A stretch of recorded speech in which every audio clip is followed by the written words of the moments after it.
Hello, everyone, and welcome to another chapter of the Bedtime Stories with Clint Sensei. Today we're going to be looking at a humorous story by O. Henry called The Ransom of Red Chief. It looks like a good thing, but wait till I tell you. We were down south in Alabama, Bill Driscoll and myself, when this kidnapping idea struck us. It was, as Bill afterward expressed it, during a moment of temporary mental apparition. But we didn't find that out till later. There was a town down there, as flat as a flannel cake, and called Summit, of course. It contained inhabitants of an undeleterious and self-satisfied a class of peasantry as ever clustered around a maypole. Bill and me had a joint capital of about $600, and we needed just $2,000 more to pull off a fraudulent town lot scheme in western Illinois with. We talked it over on the front steps of the hotel. Philoprogenitiveness, says we, is strong in semi-rural communities. Therefore, and for other reasons, a kidnapping project ought to do better here than in the radius of newspapers that send reporters out in plain clothes to stir up talk about such things.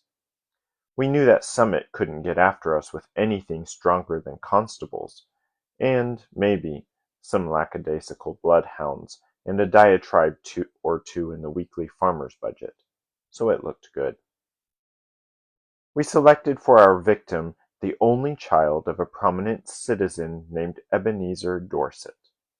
The father was respectable and tight, a mortgage fancier and a stern, upright collection plate passer and forecloser. The kid was a boy of 10, with bas-relief freckles and the hair the color of the cover of the magazine you buy at the newsstand when you want to catch a train. Bill and me figured that Ebenezer would melt down for a ransom of $2,000 to a cent. But wait till I tell you. About 2 miles from Summit was a little mountain covered with a dense cedar brake. On the rear elevation of this mountain was a cave. There we stored provisions. One evening, after sundown, we drove in a buggy past old Dorset's house. The kid was in the street throwing rocks at a kitten on the opposite fence. "Hey, little boy," says Bill, "would you like to have a bag of candy and a nice ride?" The boy catches Bill neatly in the eye with a piece of brick. "That will cost the old man an extra $500, says Bill, climbing over the wheel. That boy put up a fight like a welterweight cinnamon bear. But at last we got him down in the bottom of the buggy and drove away. We took him up to the cave, and I hitched the horse in the cedar brake. After dark, I drove the buggy to the little village 3 miles away where we had hired it, and walked back to the mountain. Bill was pasting court plaster over the scratches and bruises on his features. There was a fire burning behind the big rock at the entrance of the cave, and the boy was watching a pot of boiling coffee with 2 buzzard tail feathers stuck in his red hair. He points a stick at me when I come up and says, "Ha! Cursed paleface! Do you dare to enter the camp of Red Chief, the terror of the plains?"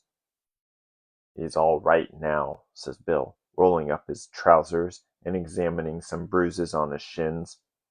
"We're playing Indian. We're making Buffalo Bill's show look like magic lantern views of Palestine in the town hall. I'm old Hank, the trapper, Red Chief's captive, and I'm to be scalped at daybreak. By Geronimo, that kid can kick hard." Yes, sir, that boy seemed to be having the time of his life. The fun of camping out in a cave had made him forget that he was a captive himself. He immediately christened me Snake Eye, the spy, and announced that when his braves returned from the warpath, I was to be broiled at the stake at the rising of the sun. Then we had supper, and he filled his mouth full of bacon and bread and gravy and began to talk. He made a during dinner speech something like this. I like this fine. I never camped out before, but I had a pet possum once, and I was 9 last birthday. I hate to go to school. Rats ate up 16 of Jimmy Talbot's aunt's speckled hen's eggs. Are there any real Indians in these woods? I want some more gravy. Does the tree moving make the wind blow? We had 5 puppies. What makes your nose so red, Hank? My father has lots of money. Are the stars hot? I whipped Ed Walker twice Saturday. I don't like girls. You doesn't catch toads unless with a string. Do oxen make any noise? Why are oranges round? Have you got beds to sleep on in this cave? Amos Murray has got 6 toes. A parrot can talk, but a monkey or fish can't. How many does it take to make 12? Every few minutes he would remember that he was a pesky redskin, and would pick up his stick rifle and tiptoe to the mouth of the cave to rubber for the scalps of the hated paleface. Now and then he would let out a war whoop that made old Hank the Trapper shiver. That boy had Bill terrorized from the start. Red Chief, says I to the kid, would you like to go home? What for? Says he. I don't have any fun at home. I hate to go to school. I like to camp out. You won't take me back home again, Snake Eye, will you? Not right away, says I. We'll stay here in the cave a while. All right, says he. That'll be fine. I never had such fun in all my life. We went to bed about 11 o'clock. We spread down some wide blankets and quilts, and put Red Chief between us. We weren't afraid he'd run away. He kept us awake for 3 hours, jumping up and reaching for his rifle and screeching, "Hist! Pard!" in mine and Bill's ears, as the fancied crackle of a twig or the rustle of a leaf revealed to his young imagination the stealthy approach of the outlaw band. At last I fell into a troubled sleep, and dreamed that I had been kidnapped and chained to a tree by a ferocious pirate with red hair. Just at daybreak I was awakened by a series of awful screams from Bill. They weren't yells, or howls, or shouts, or whoops, or yaps, such as you'd expect from a manly set of vocal organs. They were simply indecent, terrifying, humiliating screams, such as women emit when they see ghosts or caterpillars. It's an awful thing to hear a strong, desperate, fat man scream incontinently in a cave at daybreak. I jumped up to see what the matter was. Red Chief was sitting on Bill's chest with one hand twined in Bill's hair. In the other hand he had the sharp case knife we used for slicing bacon, and he was industriously and realistically trying to take Bill's scalp, according to the sentence that had been pronounced upon him the evening before.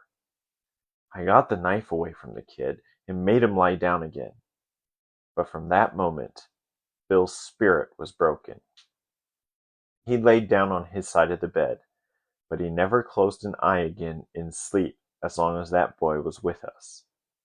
I dozed off for a while, but along toward sunup I remembered that Red Chief had said I was to be burned at the stake at the rising of the sun.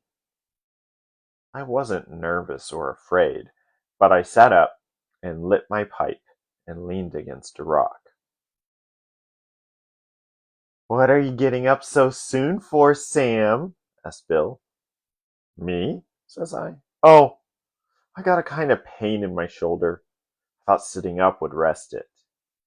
"You're a liar," says Bill. "You're afraid. You was to be burned at sunrise, and you was afraid he'd do it. And he would, too, if he could find a match. Ain't it awful, Sam? Do you think anybody will pay out money to get a little imp like that back home?" "Sure," said I. "A rowdy kid like that is just the kind that parents dote on. Now, you and the chief get up and cook breakfast while I go up on the top of this mountain and reconnoiter. I went up on the peak of the little mountain and ran my eye over the contiguous vicinity. Over towards summit, I expected to see the sturdy yeomanry of the village armed with scythes and pitchforks beating the countryside for the dastardly kidnappers. But what I saw was a peaceful landscape dotted with one man plowing with a dun mule. Nobody was dragging the creek. No couriers dashed hither and yon, bringing tidings of no news to the distracted parents. There was a sylvan attitude of somnolent sleepiness pervading that section of the external outward surface of Alabama that lay exposed to my view. Perhaps, says I to myself, it has not yet been discovered that the wolves have borne away the tender lambkin from the fold. Heaven help the wolves, says I, and I went down the mountain to breakfast. When I got back to the cave, I found Bill backed up against the side of it, breathing hard, and the boy threatening to smash him with a rock half as big as a coconut. "He put a red-hot boiled potato down my back," explained Bill, "and then mashed it with his foot. And I boxed his ears. Have you got a gun about you, Sam?" I took the rock away from the boy and kind of patched up the argument. "I'll fix you," says the kid to Bill. "No man has ever yet struck the Red Chief, but what he got paid for it. You better beware." After breakfast, the kid takes a piece of leather with strings wrapped around it out of his pocket and goes outside the cave, unwinding it. "What's he up to now?" says Bill anxiously. "You don't think you'll run away, do you, Sam?" "No fear of it," says I. "He don't seem to be much of a homebody, but we gotta fix up some plan about the ransoms. There don't seem to be much excitement around Summit on account of his disappearance, but maybe they haven't realized yet that he's gone. His folks may think that he's spending the night with Aunt Jane or one of the neighbors. Anyhow, he'll be missed today. Tonight, we must get a message to his father demanding the $2,000 for his return." Just then, we heard a kind of war whoop, such as David might have emitted when he knocked out the champion Goliath. It was a sling that Red Chief had pulled out of his pocket, and he was whirling it around his head. I dodged, and heard a heavy thud and a kind of sigh from Bill, like a horse gives out when you take his saddle off. A rock the size of an egg had caught Bill just behind his left ear. He loosened himself all over and fell in the fire across the frying pan of hot water for washing the dishes. I dragged him out and poured cold water on his head for half an hour. By and by, Bill sits up and feels behind his ear and says, "Sam, do you know who my favorite biblical character is?" "Take it easy," says I. "You'll come to your senses presently." "King Herod," says he. "You won't go away and leave me here alone, will you, Sam?" I went out and caught that boy and shook him until his freckles rattled. "If you don't behave," says I, "I'll take you straight home. Now are you going to be good or not?" "I was only funnin'," says he sullenly. "I didn't mean to hurt old Hank, but what did he hit me for? I'll behave, Snake Eye, if you won't send me home, and if you'll let me play the Black Scout today." "I don't know the game," says I. "That's for you and Mr. Bill to decide. He's your playmate for the day. I'm going away for a while on business. Now, you come in and make friends with him, and say you are sorry for hurting him, or home you go at once." I made him and Bill shake hands, and then I took Bill aside and told him I was going to Poplar Cove, a little village 3 miles from the cave, and find out what I could about how the kidnapping had been regarded in Summit. Also, I thought it best to send a peremptory letter to Old Man Dorset that day, demanding the ransom and dictating how it should be paid. You know, Sam, says Bill, I've stood by you without batting an eye in earthquakes, fire, and flood, in poker games, dynamite outrages, police raids, train robberies, and cyclones. I never lost my nerve yet till we kidnapped that two-legged skyrocket of a kid. He's got me going. You won't leave me long with him, will you, Sam? I'll be back some time this afternoon, says I. You must keep the boy amused and quiet till I return. And now we'll write the letter to old Dorset. Bill and I got paper and pencil and worked on the letter while Red Chief, with a blanket wrapped around him, strutted up and down, guarding the mouth of the cave. Bill begged me tearfully to make the ransom $1,500 instead of $2,000. I ain't attempting, says he, to decry the celebrated moral aspect of parental affection, but we're dealing with humans, and it ain't human for anybody to give up $2,000 for that 40-pound chunk of freckled wildcat.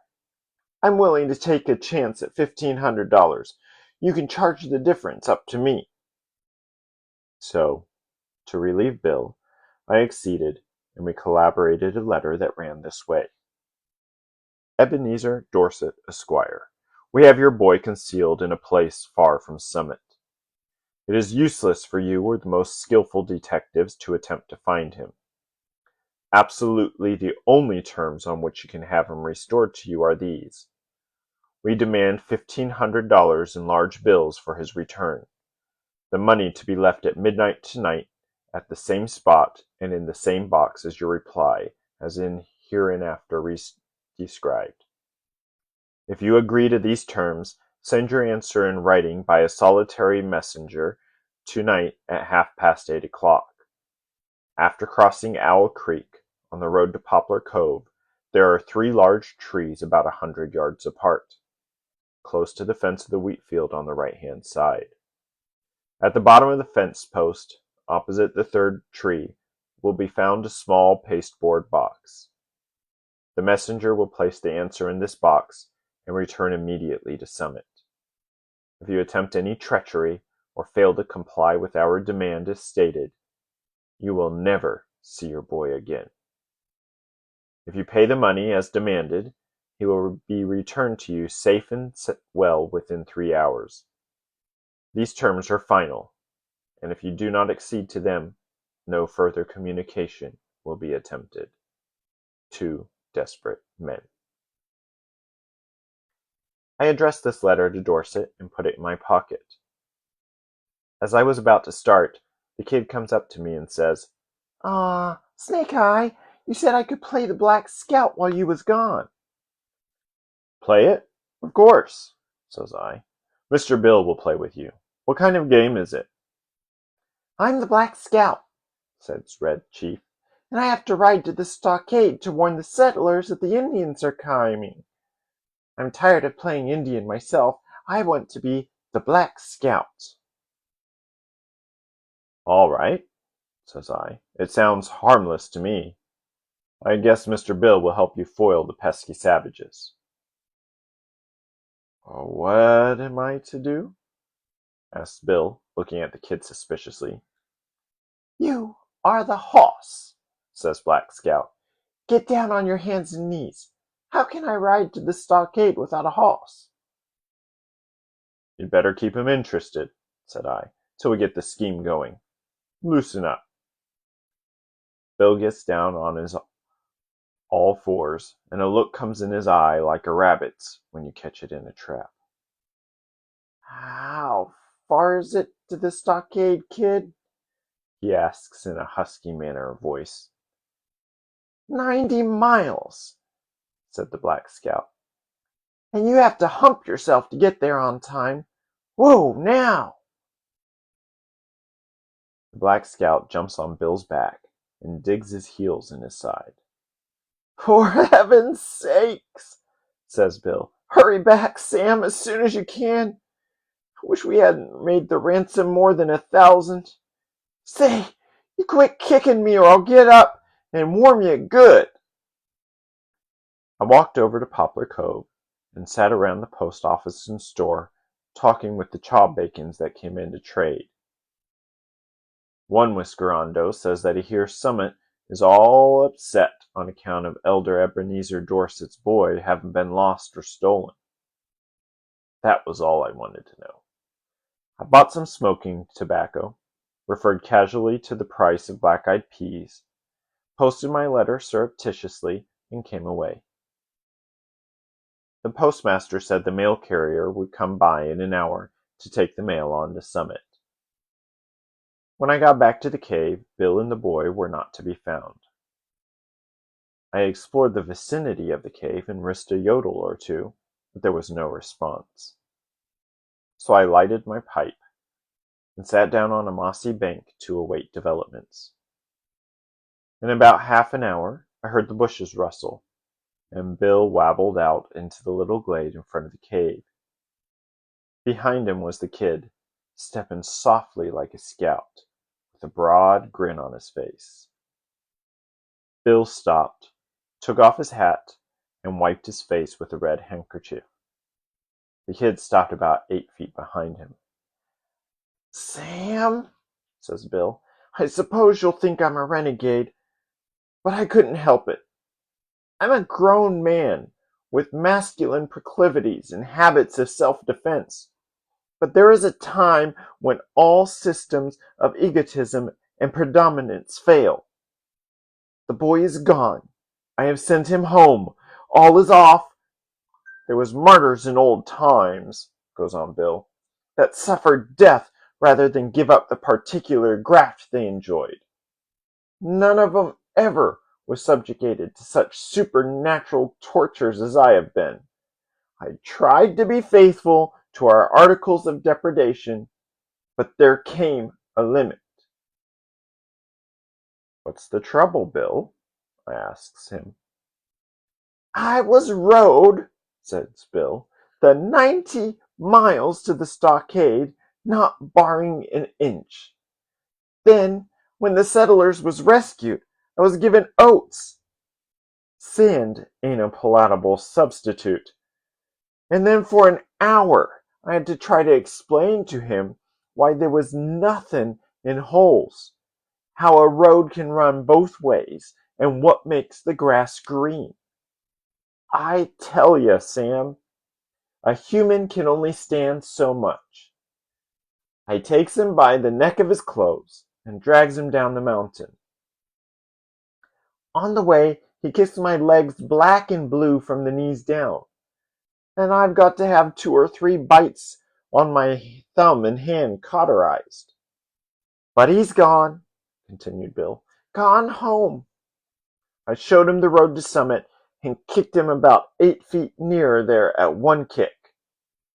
I'm sorry we lose the ransom, but he was either that or Bill Driscoll to the madhouse. Bill is puffing and blowing, but there is a look of ineffable peace and growing content on his rose-pink features.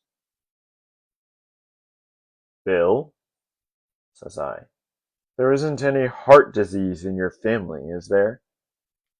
No, says Bill, nothing chronic except malaria and accidents. Why? Then you might turn around, says I, and have a look behind you. Bill turns and sees the boy, and loses his complexion and sits down plump on the ground and begins to pluck aimlessly at grass and little sticks. For an hour I was afraid for his mind. And then I told him that my scheme was to put the whole job through immediately, and that we would get the ransom and be off with it by midnight if old Dorset fell in with our proposition. So Bill braced up enough to give the kid a weak sort of smile, and a promise to play the Russian in a Japanese war with him as soon as he felt a little better. I had a scheme for collecting that ransom without danger of being caught by counterplots that ought to commend itself to professional kidnappers. The tree under which the answer was to be left, and the money later on, was close to the road fence with big bare fields on all sides. If a gang of constables should be watching for anyone to come for the note, they could see him a long way off crossing the fields or in the road. But no, no sirree. At 8:30, I was up in that tree as well hidden as a tree toad, waiting for the messenger to arrive. Exactly on time, a half-grown boy rides up the road on a bicycle, locates the pasteboard box at the foot of the fence post, slips a folded piece of paper into it, and pedals away again back towards Summit. I waited an hour and then concluded the thing was square. I slid down the tree, got the note, slipped along the fence till I struck the woods, and was back at the cave in another half an hour.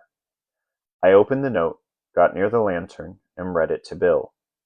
It was written with a pen in a crabbed hand, and the sum and substance of it was this: Two desperate men. Gentlemen, I received your letter today by post, in regard to the ransom you ask for the return of my son. I think you are a little high in your demands, and I hereby make you a counter-proposition, which I am inclined to believe you will accept. You bring Johnny home, and pay me $250 in cash, and I agree to take him off your hands. You had better come at night, for the neighbors believe he is lost, and I couldn't be responsible for what they would do to anybody they saw bringing him back. Very respectfully, Ebenezer Dorset. Great pirates of Penzance, says I, of all the impudent— But I glanced at Bill and hesitated. He had the most appealing look in his eyes I ever saw on the face of a dumb or a talking brute. Sam, says he, what's $250 after all? We've got the money. One more night of this kid will send me to a bed in Bedlam. Besides being a thorough gentleman, I think Mr. Dorset is a spendthrift for making us such a liberal offer. You ain't going to let the chance go, are you? Tell you the truth, Bill, says I, this little he-ewe lamb has somewhat got on my nerves too. We'll take him home, pay the ransom, and make our getaway. We took him home that night. We got him to go by telling him that his father had bought a silver-mounted rifle and a pair of moccasins for him, and we were going to hunt bears the next day. It was just 12 o'clock when we knocked at Ebenezer's front door.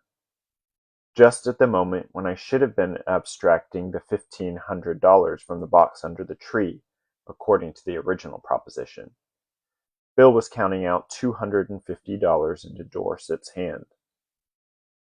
When the kid found out we were going to leave him at home, he started up a howl like a calliope and fastened himself as tight as a leech to Bill's leg.